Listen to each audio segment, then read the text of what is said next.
marshmallows.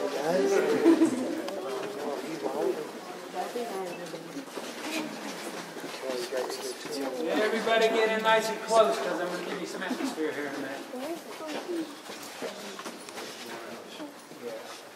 Are you last as far as you know? Okay, great. So, don't let me surprise you. Here comes atmosphere.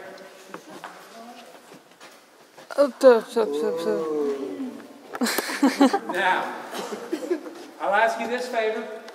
During this stop, please leave off any lights on cell phones, cameras, anything. Let's just let our eyes get used to this. I told you about the saltpeter mine back there. That made Mammoth Cave famous up and down the East Coast. Because most of the saltpeter for that war was coming from this huge industrial site out in the middle of nowhere, Kentucky. And there was a phrase from this part of the country: if a mine or a cliff or a cave ran out of viable minerals, that cave petered out. That's where that comes from. Mammoth Cave petered out in 1814 and was never again used for strategic military purposes, say during the Civil War. Now, the owners sent all those rented slaves back to their respective owners. They had made a big, huge pile of money. They wanted to make a little more. And so somebody has the crazy notion that people will travel for miles and pay their hard-earned money to go in a cave. Can you believe that? Apparently, about 90 of you guys believe it, because here we are. We've been giving cave tours here since the year 1816. Second oldest tourist attraction in North America, right behind the big waterfall. They opened commercially a few months before we did.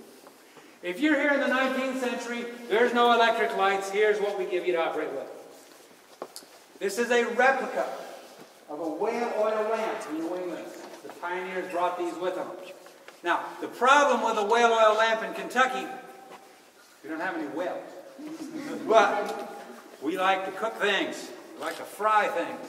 And so, if you're going to go in a cave with this thing, you go to the kitchen, you get some bacon fat, some lard, some chicken grease, and you put it in this little well here. We call them grease lanterns. And these things would smoke like the devil. Any place there's a black patch on the ceiling around us are minerals that actually used to be white. And that smoke over many, many years just got sucked into those. If you're visiting Mammoth Cave for a tour, you don't have these nice 1930s vintage trails we're walking on. You're doing this. You're coming through with this lantern and you take your time and there's a big dark shadow here. You don't know if that's a shadow from the lantern or a big hole. If the person in front of you disappears down quickly, you walk around that spot. All right? And who can afford to come here in the 19th century? There's no interstate. There's not even a middle class, and people aren't getting 2-week vacations. You work today or you're hungry tomorrow. The people coming here are wealthy, wealthy people. And we have old pictures. The ladies are in here with hoop skirts and parasols, and the gents in 3-piece suits and top hats.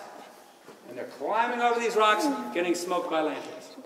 Now, in the 1830s, you got two choices. If you're not feeling like you want to do much, you take the short tour. If you're feeling a little tougher, you can have the long tour. How many of you people would be satisfied with merely the short tour of Mammoth Cave? Anybody here? No. No, of course not. Because that's only about 6 hours.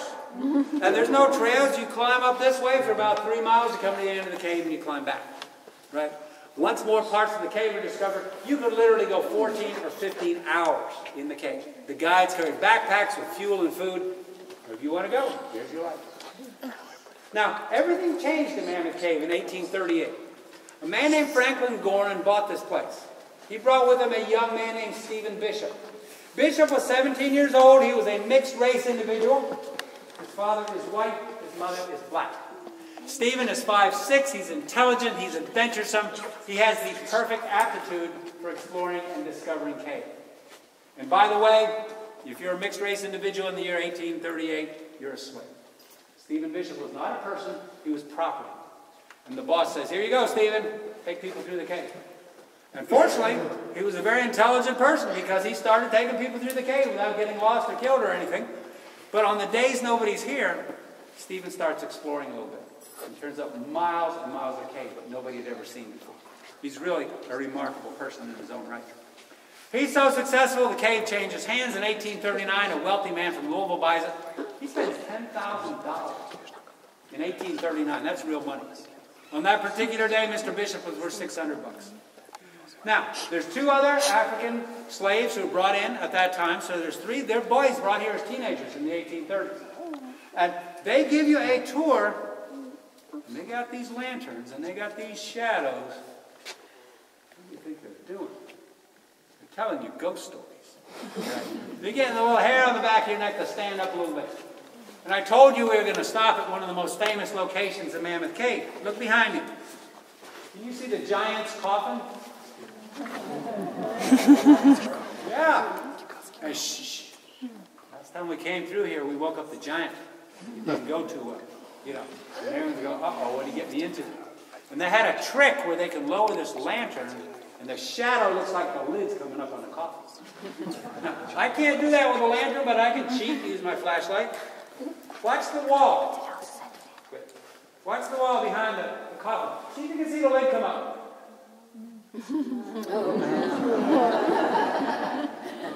Boom. Can you imagine? So these guys are giving tours through here, telling ghost stories, trying to spook everybody out a little bit. And Stephen, in between, is exploring. Now Stephen digs out behind the giant's coffin and goes down there. He's crawling through rocks, taking his time. Today, when we explore caves, it's a minimum of 4 people. 1 gets hurt, 2 stay, 2 go for help. You're never on your own in a cave. Stephen went hours and hours and hours with this kind of light through Mammoth Cave. He came to a large pit, a hole that water had carved out over many millions of years. He could see the bottom. It had a weird shape to it, so he named it Side Saddle Pit. It looked like a kind of a side saddle ladies used to wear or ride on in those days, kind of a weird shaped thing. We will see that today and cross it on a metal bridge that has an open grate. If you're not afraid of heights, look down. It's 45 feet down there. If you linger, you get dripped on right here with cold water. It's an active pit. Water's dripping right on the trail. Stephen makes his way across Side Saddle Pit, around. Whoa! There's a huge gap. Just darkness melting away in front of him. He can't see it. He's at the edge of a huge cliff. Stephen takes a rock and throws it. There's wet sand down there. He hears nothing. The guides in those days would carry torches made out of twisted cloth. They twist them, soak them in kerosene or pitch, and they light them and fling them up on ledges. They'd also fling them down holes just for the joy of watching the fire disappear. Stephen lights a torch and watches as it burns beneath his feet. It hit a shallow puddle of water, and so the flame died slowly, giving the illusion that it continued to fall. Stephen names this huge hole in the ground the bottomless pit. Today, we're going to cross a 20-foot bridge, metal grate. If you're not afraid of heights, you can look right down through your feet. Some crazy person put a light bulb down there so you can see all the way down. It turns out it's the only bottomless pit that's 105 feet deep.